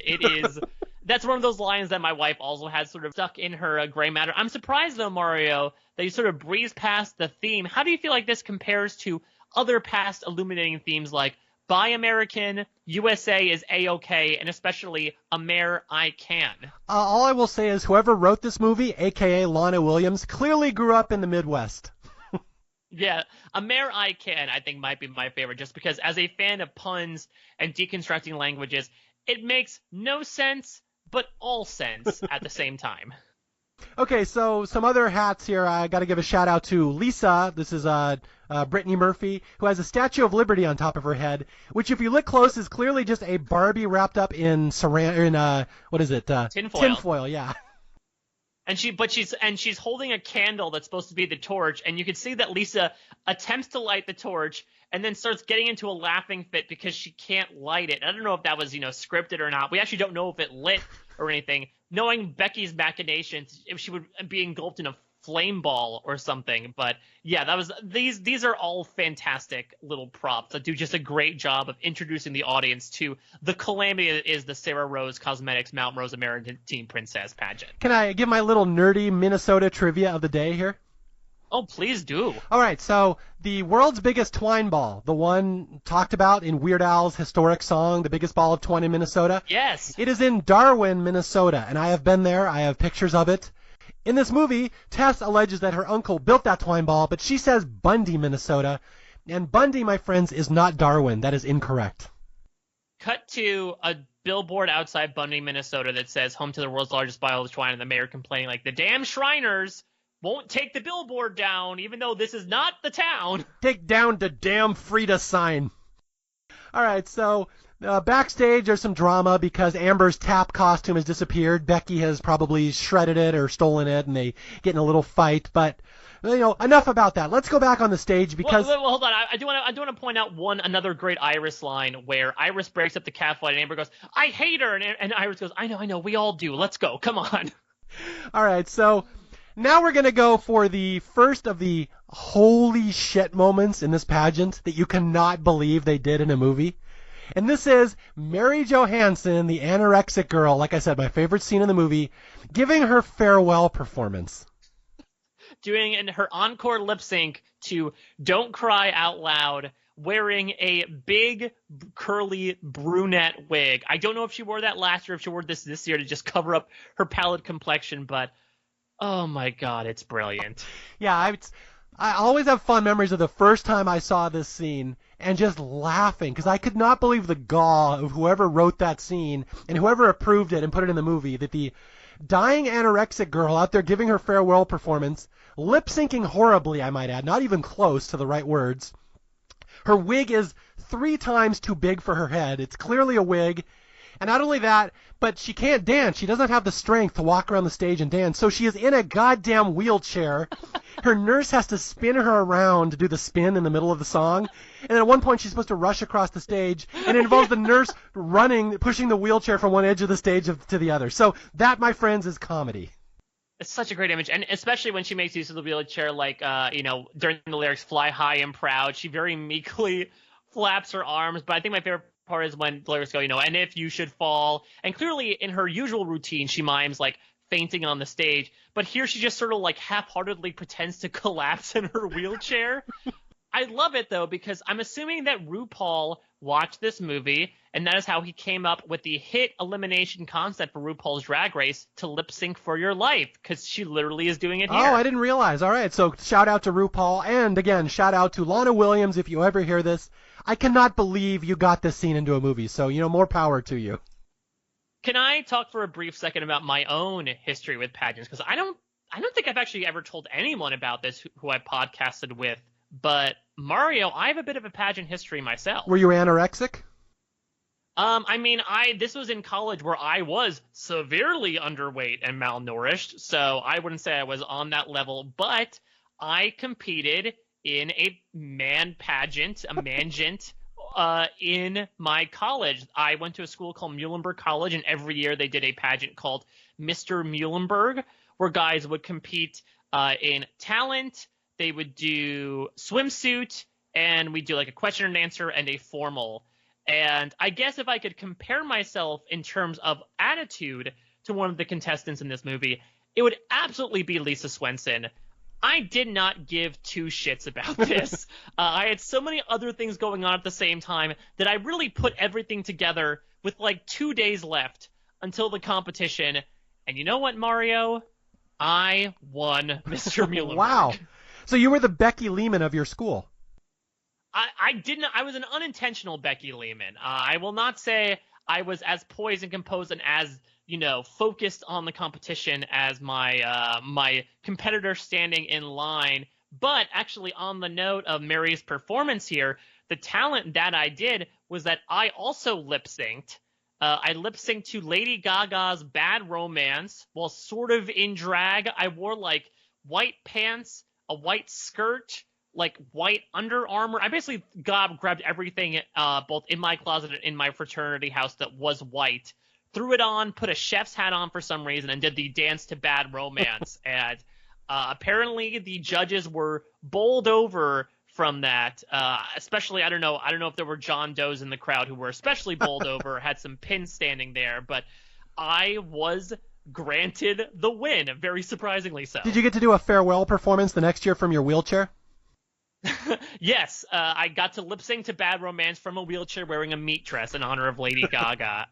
The other things that I did was the swimsuit competition. I don't think I actually wore a swimsuit.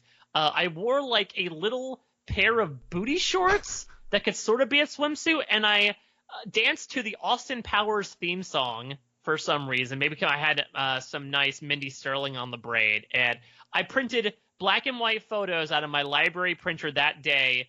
I put the Union Jack on my crotch, and I put a picture of the Queen on my ass.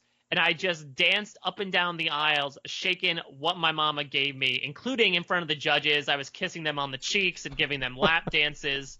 And then for my formal attire, I decided to just wear a normal outfit and then tie a bunch of ties onto myself. So I wore about 50 different ties, and the young woman who escorted me down the aisle during the formal portion that ended up winning me Mr. Muhlenberg, I walked down the aisle with her about 4 years later when I married her. Wow. That's not where I was expecting that story to go. Yeah, exactly. That's the How I Met Your Mother story, wow. Essentially. So you met a girl doing that. I was going to say the number of John Does that had you on as a centerfold on their wall after that Union Jack performance, you could not have measured that. Yeah. Well, I didn't want to measure anything with those John Does, but yeah, no, I didn't meet my wife then. She was a friend of mine. We'd been doing improv together, but I wanted someone to escort me as I did my formal wear. So I ended up doing so, and yeah, I did not expect to win. I ended up winning. I was stunned, and frankly, it might be one of the biggest accomplishments of my life so far. So I never thought I would be able to sympathize with this type of movie in any way, shape, or form, but I suppose I've got a little bit of blood in common with it, Mario. I have no idea how to transition from that. You've stumped me.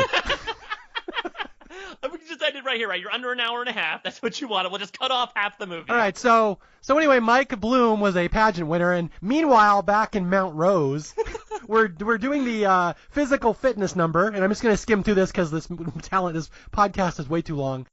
This was very, going back to Waiting for Guffin, just because it's one of my favorite movies. It's very Stool Boom, except it's Stepladder Boom, where they're dancing to Gloria Estefan's Conga, except poor Hank, the mentally challenged hardware worker, painted the blue on the stepladder super soon. So the big physical comedy of this is that the choreography involves them rubbing themselves all over these steps, and they get covered in blue paint by the end of it. They blew themselves by the end of it, and it wasn't just John Doe in his seat. I was going to say the physical comedy you say is the paint. I'm saying the physical comedy is the talent, or the physical fitness portion ends, and it's quiet, and John Doe immediately leaps to his feet and applauds as loudly as he can, way louder than anybody else in the crowd. I cannot believe I missed this character the first couple times. Maybe it's because there was so much other stimuli going on that he was just in my blinders, but my God, he is such a key portion of this movie. So many throws go to him, especially during this pageant, considering it concerns the young girls. Yeah, I was going to say, usually when I go through a movie and I take notes, I usually get about 4 pages of notes.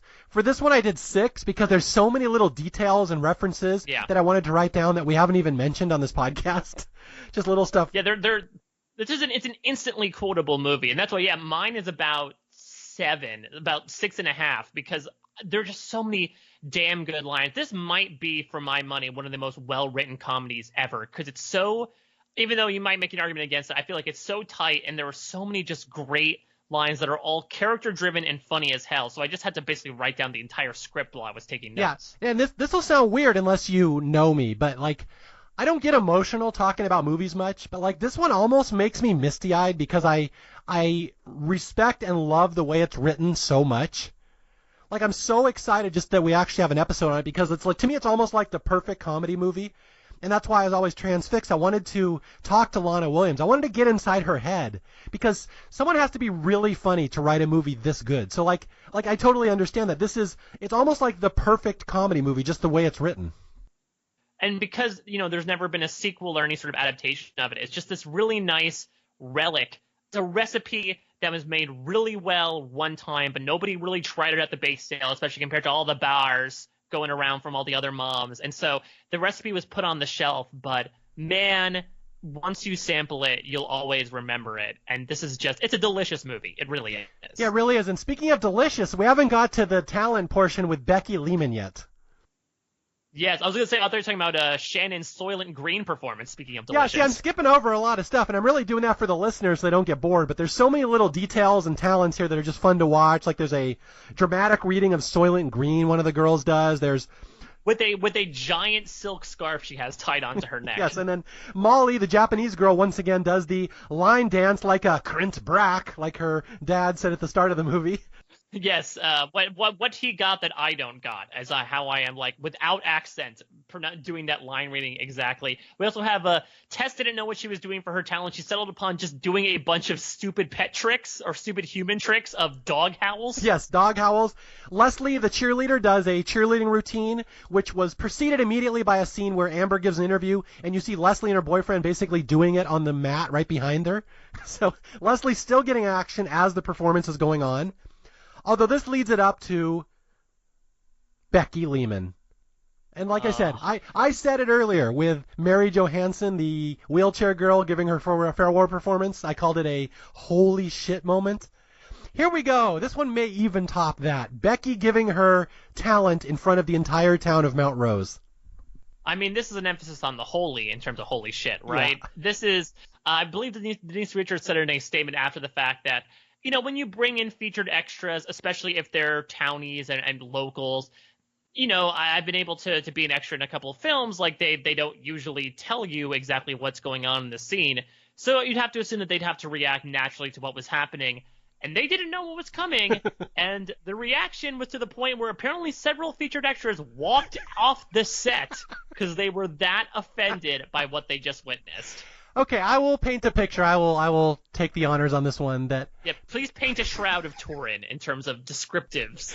Becky throughout this whole movie has painted herself as the perfect little Christian girl. She loves Jesus. Her town is, the most pious place ever. Her mother's prayers can end can lead to world peace. So she's the most Christian person ever, and she's going to prove it here in her talent performance, where she is sitting alone on stage. And she starts singing the old, Frankie Valli and the Four Seasons? Can't take my eyes off of you. Can't take my eyes off of you. You're just too good to be true. Except she's sort of like Harold Hill sings it. She's like, you're just too good to be true. And I love her also, like the prelude being, you know what, the rumors are true. I do have a special fella in my life, and it's even funnier with the reveal that happens. Yeah, and she starts almost getting a little sexual with it. Like, you get the sense she's kind of got a crush on this guy, and they're going to do it. And then the reveal comes that she's singing about Jesus. And that would be funny enough. She's singing a love song about her lust for Jesus. But then she brings Jesus out to sing it to him. And, Mike, how would you describe the visual of Jesus here? Imagine a CPR dummy had a little black sheep cousin of the family. Now put him in a bad wig and beard, draw abs on him, put him in a bedazzled light blue shroud with some gold trimming, and put him up on a cross with wheels on it. That is Becky Lehman's performance. It gets shoved out onto stage, and she begins to dance with him. Yeah, she starts slow dancing with Jesus on the crucifix. And they start twirling around the stage, and she's so happy and delighted, and it's the stupidest looking prop. And you're like, oh my God, I cannot believe they're doing this in a movie. There's literally Jesus crucified up on a cross, the most holy symbol of the Christian church or Christian religion. I'm not sure exactly what would be the overarching term, but yeah, this is how she proves that she is the most pious religious girl in the land. She slow dance and grinds with Jesus. And not only that, there's one point where she pulls his arms off the cross to wrap her in a deep hug, to be like, you know what, I can take a break from suffering for all of man's sins, baby, because I just got to hug you real tight, girl.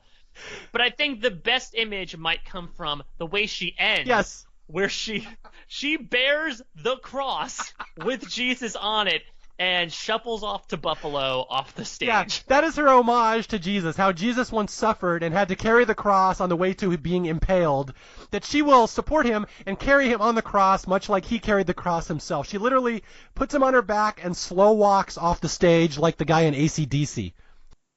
See, and this I feel like is a big moment that I could understand would be pretty tasteless at the time. Like, I know there were some underground black comedies that were doing these type of risque things, but one of the reasons why Drop Dead Gorgeous failed as well is because, New Line had bought it and was trying to market it like, a regular mainstream comedy. You were talking about the trailers beforehand, and this was way out of line.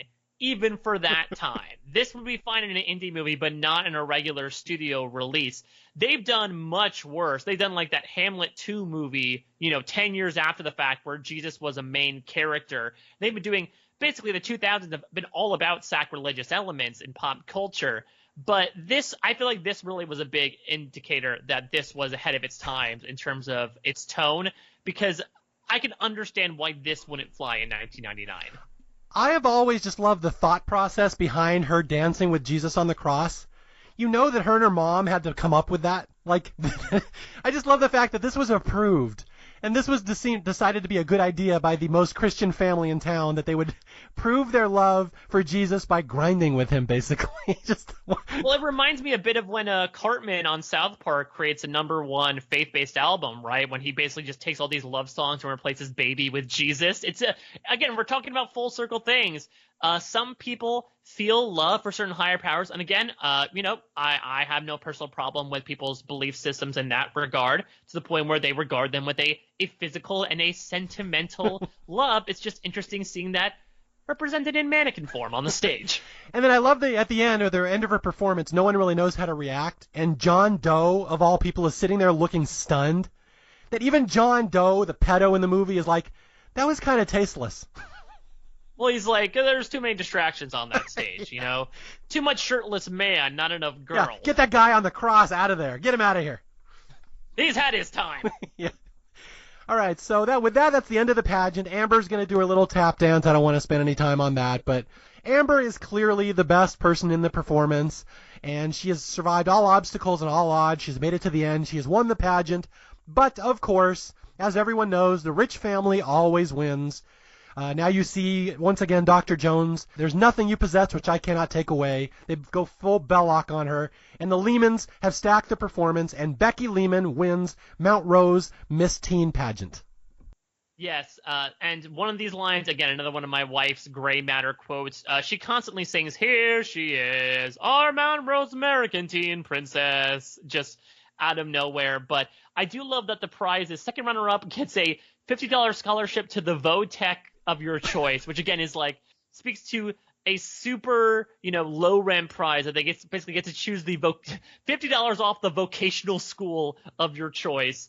First runner-up gets $75, and Becky Lehman sort of gets like money out of her own dad's pockets given back to her, because I believe the prize is entirely sponsored by Lehman Furniture, which is another reason why this entire thing was set up, right? Oh yeah, then this is my favorite part of the reveal, that Becky wins, she gets her dad's money like we all knew she would, and the very first thing her mom does, Gladys, you know what she does? She reaches over and rips the tiara off of Mary Johansson, the anorexic girl, and tears the sash off her body, and poor Mary is kicked to the curb and left for dead.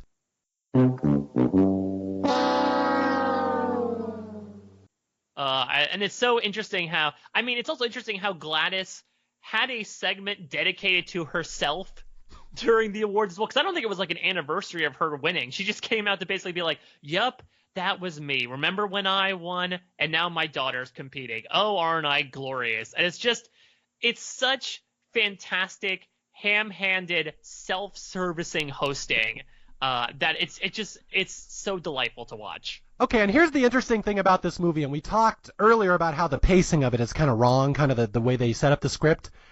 The movie's over. The pageant's over. Becky has won. Amber lost, just like you knew it would happen. There's still 25 minutes left in this movie. I would assume that they just go to New York and they visit Lisa's brother, who she has a fantastic final moment of her storyline where her dad's pissed off because at a moment, since Amber's tap costume is gone, she has no costume to go on stage with. And as Leslie says, and she checked with beforehand with the judges, you can't go on stage naked. And Lisa basically throws in the towel and says, like, "I don't care about this. You take my outfit." And her dad's like, "I hope you're proud of you. I hope you're proud of yourself. Your brother would never do this." And she just yells, "You know what? Peter's gay! Gay!" And she storms off, and the dad just goes, "What?" It's just like, I think Lisa might be one of my favorite characters just with how earnest she is and how great Brittany Murphy is. And this is just a fantastic way to sign off on what honestly might be the most reasonable character in the film. So after the pageant, we get the great asterisk at the end of the movie, the coda, if you will, where the victory parade. And this is one of the most iconic scenes in the movie, and you kind of alluded to it earlier, the swan scene. And I will set it up for people that... It's a swan song, literally. Yes, this is literally a swan song that, because their beloved daughter has won the pageant, the Lehmans have put together a victory parade, and the dad has gone down to Mexico to bring back this giant swan float that his daughter can parade through the town. Although there's a great line here again. Okay, you mentioned this earlier. The dad turns to the camera on the day of the parade and says, "Beautiful as a whore's ass today, huh, boys?" And then he talks about how he got this float from Mexico, from his many Mexican workers, and he's like, "I always offer to pay them off in tacos. They love that." It's totally one of those things where like they all laugh and agree with him, and then they speak under their breath in Spanish about how much of an asshole he is. Yes. And I mean, there's a non-zero chance that they like sabotage this float, right? Yeah, because what happens is Becky's complaining this float that she has to go on in the parade smells like gasoline. She doesn't want to go up there. The mom's like, "Your dad paid so much money in Mexico for that. You get your ass up there and smile." And she goes up, and she is foreshadowing the fact that this float smells like gas, and the float is about to be lit on fire. and bad things are going to happen to Becky Lehman. But like you said, the Mexicans may have indeed sabotaged it.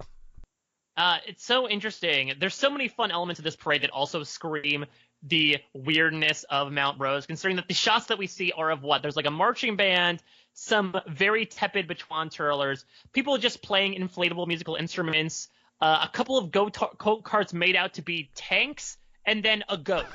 Just someone walking a goat down the parade route. But one person is unfortunately missing out. And you talked about the physical comedy of Will Sasso before, but one of the images that does stick with me as well is poor Hank with one of his overalls caught in the car door, just screaming for help, and also able to trap one kid in his web to grab his cotton candy. Yeah, just a fantastic visual that the, we'll call him the retard, as Mike would say so callously, ends up trapped in the car door, misses the entire parade, and there's a little disclaimer at one point where the camera crew is not allowed to go up and interfere. It's part of their policy. So they have to film just poor Hank hanging there, unable to get out of the car door. I love it. And this was also I feel like this was also peak overall time, not just from a Midwestern perspective, but this is when people would wear overalls all the time. I know I rocked a pair of alls myself, if we're going to use that sort of colloquialism. And I definitely rocked those a couple times of only doing one overall strap for some reason. I guess this was at the time where wearing a backpack on one shoulder was really cool. Asymmetry was really in the 90s, Mario. You couldn't be the same on both sides. That was too tacky. Yes. Okay, so yeah, bad things are about to befall Becky Lehman, who has won the pageant and is the queen of the town. And in one of the more dark endings of a movie you'll ever see, the float with her on it explodes. It's the scene with Amber and Leslie kind of sitting in a car talking, and you see Becky on the swan in the back, and all of a sudden she just explodes in the biggest kaboom ever. And just like that, the hero of our pageant, the Miss Sarah Rose, Mount Rose, explodes in a fireball, to which her mother, Gladys, runs out there. And this is one of my favorite lines in the movie. You have to listen for it. Oh, my baby, the swan ate my baby. Swan ate my baby. It's basically the dingo ate my baby, but for a new era in country. It's that hip. I do love as well, it's a small detail that you might not pick up the first few times you watch it, but after the explosion, of course, everyone runs over, we get Amber ADR being like, oh, crap. There's this one guy, I don't know if it's the mayor or not, but he stays on the bandstand and points and applauds at the explosion. Essentially, I don't know if he thinks it's all part of the show or if he's trying to behave like I did at the live know-it-alls when Malcolm got voted out of Survivor Game Changers and just loves the chaos of it all. But next time you watch it, take a look out for that one guy who's the lone exception in reactions to this horrible, horrible incident. Yeah, so Becky has been killed. The Lehmans basically have been, their whole family has been devastated. Gladys is dragged off because she threatens to kill Amber. It's a wonderful moment, but it does lead to the sentence in this movie that I think sums up the entire spirit of Drop Dead Gorgeous. And I will quote this one. We cut immediately the next day to Becky Lehman's funeral, where she has been killed by the giant swan from Mexico blew up underneath her.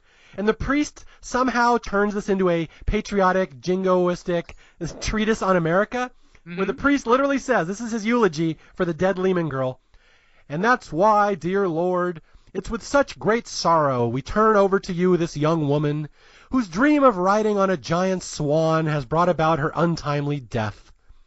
Maybe this is your way of telling us to buy American. And the audience, politely applauds because they agree. This is God's message, buy American. Oh, man. Yeah, I guess Buy American Part 2 will be the theme. Actually, I would say would be the theme of the next Miss Sarah Rose Cosmetics Mount Rose American Team Princess. But no, it's because it's been discontinued. I guess this was the last theme. Otherwise, it would have been a great one to renew. If Survivor can renew themes, why can't pageants? Yeah. Although I will say there's a great throwaway line. I'm just going to really cut through the last part of this movie because we're really late, but where they go to the state competition and Amber will introduce herself. Oh, I'm Miss Mount Rose. I'm the teen princess. And the pageant leader, Mo Gaffney, says, Mount Rose, funny. You don't look dead.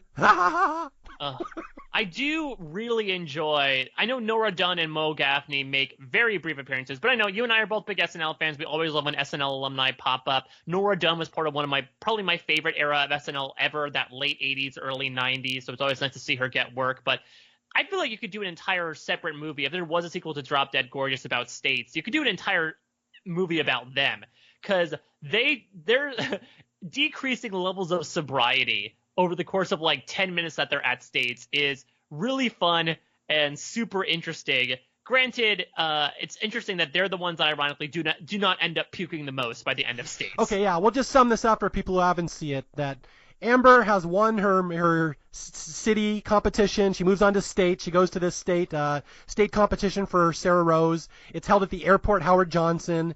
Loretta, that's Allison Janney, comes with her. She only wants to go there to hook up with as many guys as she can near the airport. She's very excited. She's going to get laid.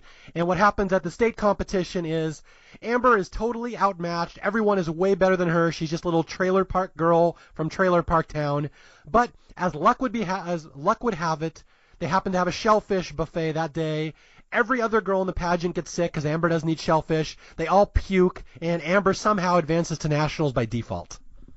Yeah, and they play the 2001 music, right? As we just see some beautifully grotesque imagery of a bunch of young women puking their brains out all over, ascending balconies that go into this main square. It truly is a horror in so many ways, and it's a strange way. And this is not even the ending of the movie, but it's super artistic. I guess the documentarians were like, let's do a fun way to, make we went to film school. Let's put our student loans where our mouth is with this one. And maybe they also wanted to honor the poor sound guy that may have died from salmonella dysentery from all this. I got to give a shout out here to the quote. At one point after the Puke-ageddon, where all the beauty pageant queens puke up everything, they interview a sound guy for the news that night.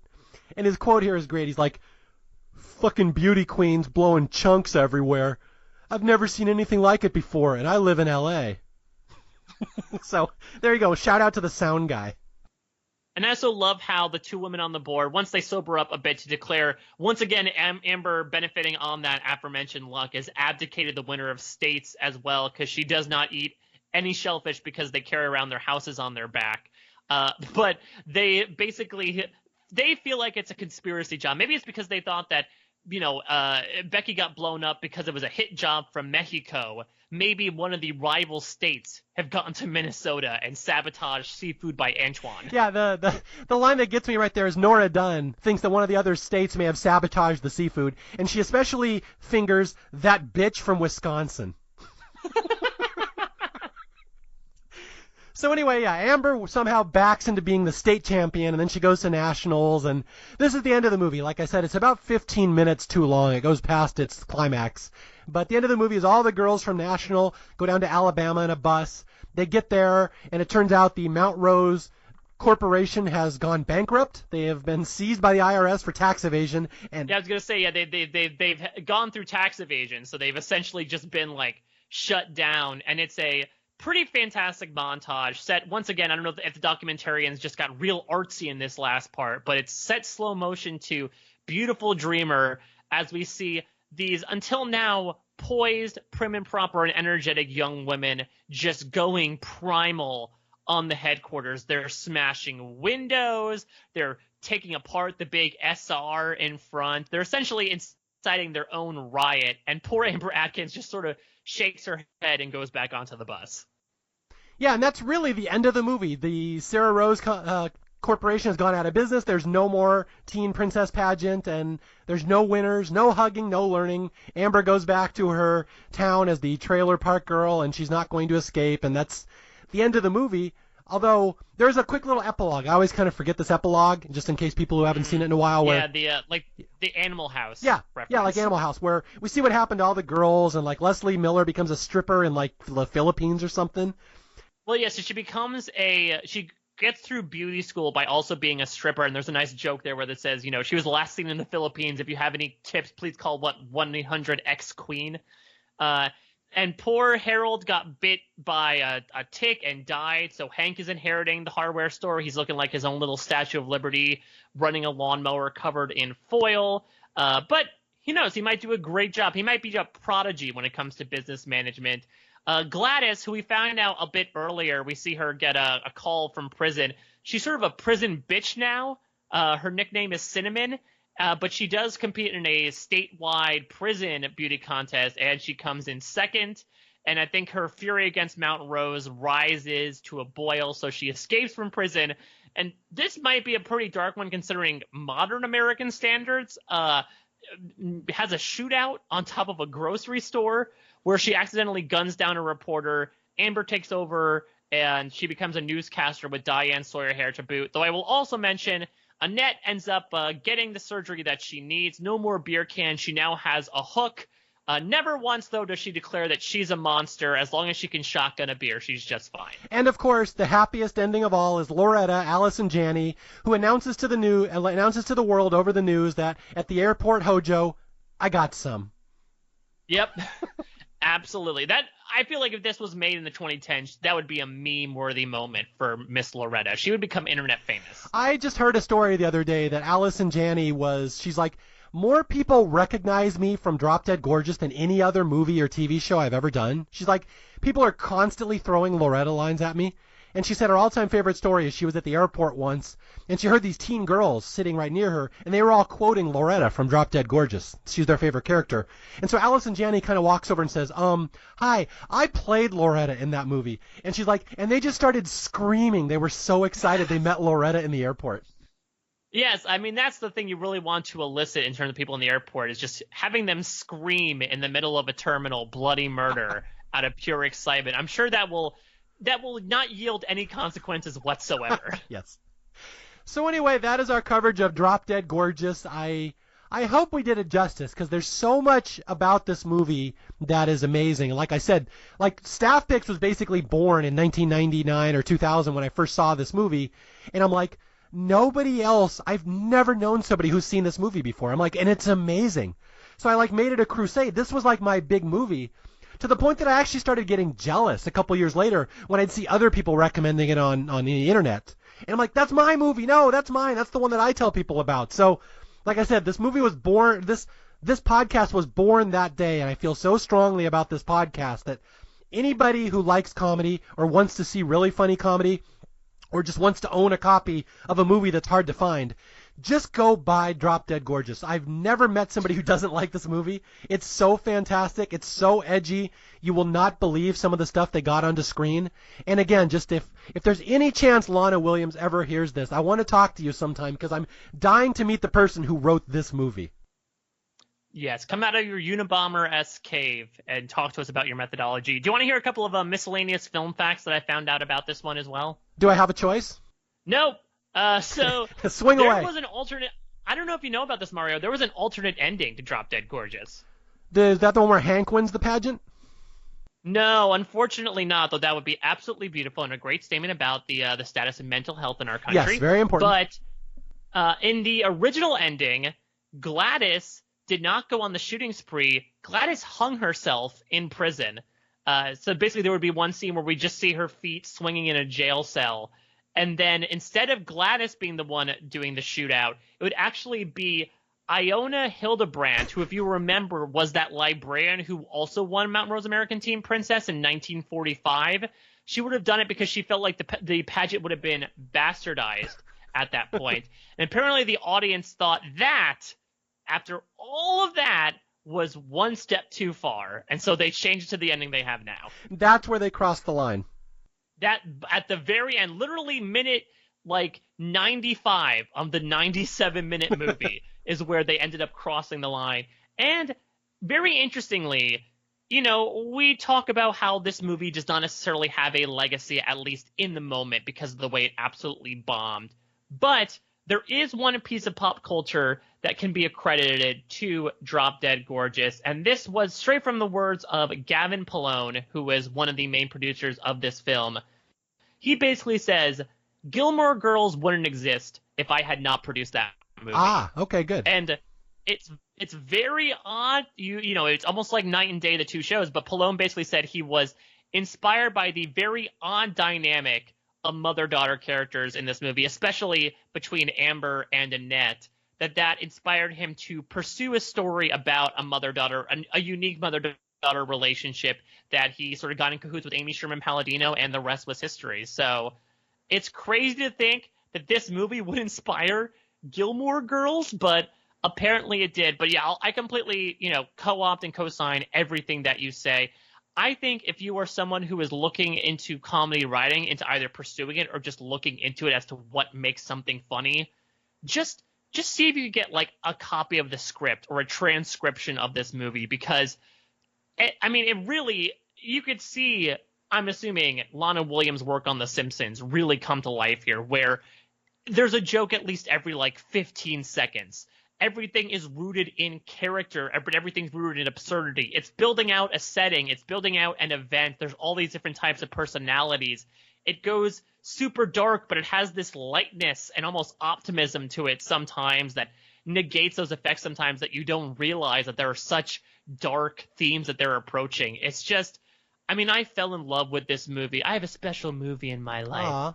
Let me sing about him a bit. As someone who loved the Christopher Guest side of mockumentaries, this is right up there with me, with like your Best in Shows and your Waiting for Guffmans. It is so freaking well done from every single perspective. You can quibble with the last 25 minutes. I personally don't, because, again, I see the thematic implications that come to having your dreams completely dashed, and that Amber's luck had finally run out for a portion of time where she makes it all the way to nationals. That's her end goal. And it turns out that, hey, you make it to Oz, and Oz has been foreclosed because, there's rats in the basement or something like that in the Emerald City. It's just so fascinating to watch how absurd yet how realistic sometimes this world can be, and how hyper-competitive it can be. Mario, you and I have also studied reality TV for quite some time, and it's interesting, between the mockumentary style and the cutthroat competitiveness of it all, it does hearken to some of those elements that we see on our TVs every week. So I'm so happy I got to reinvestigate this movie and come on and talk with you about it, because it will always be something that's near and dear to my heart. And as I said before, it's not only one of the most well-written comedies I've ever seen, it might be up there with just some of my favorite comedy movies of all time. Yeah, and above everything else, there's one other reason people might like this movie, Mike. And what's that? They get to watch lots of young girls. Oh, boy, yeah, there's a certain subset. That's another one, actually. You were speaking about the Allison Janney stuff. Apparently, the actor who played John Doe says, I think, and I quote, "6 times in my life, I've been in a public setting, once in a mall, once in a bakery, each time with a lot of people around, and a teenage girl has turned and yelled, 'You're the pervert!' And I put my hands up and say, in a movie, finish the sentence, but there's this moment where the whole fucking place turns, and it's just like, oh, you're hanging by your balls, kid. That still happens." So when people scream when they see him in an airport, it's for a different reason. Yeah, then that's really more of actually, no, I think it's more in a lighthearted perspective, but if they don't finish their sentences, that's when TSA really gets involved, and that's how he ended up on the no-fly list for some time. Okay, again, I just want to thank you for stopping by and talking about a movie that really is very special to me, and I'm glad you were here to talk about it. Do you want to plug anything? How can people reach you if they want to find you?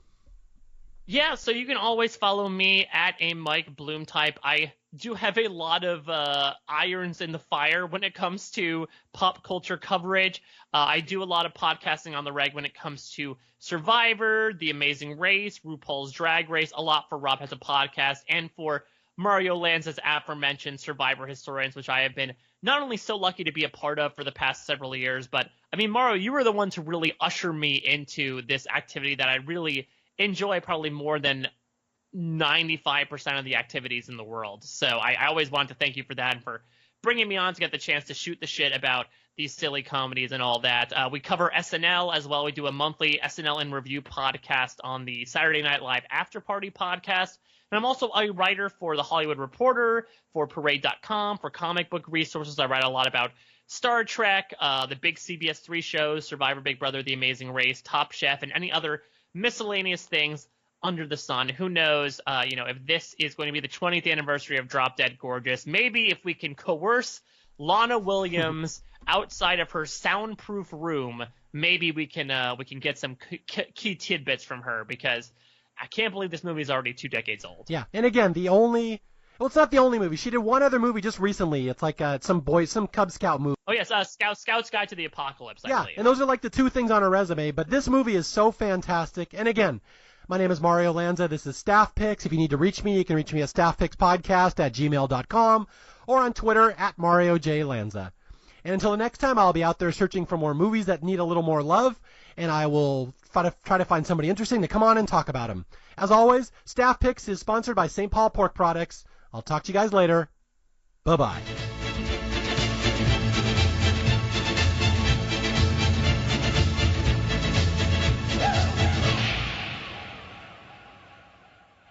And I brought your favorites. Real nice, Becky. She's anorexic. She's skinny, Amber, not deaf.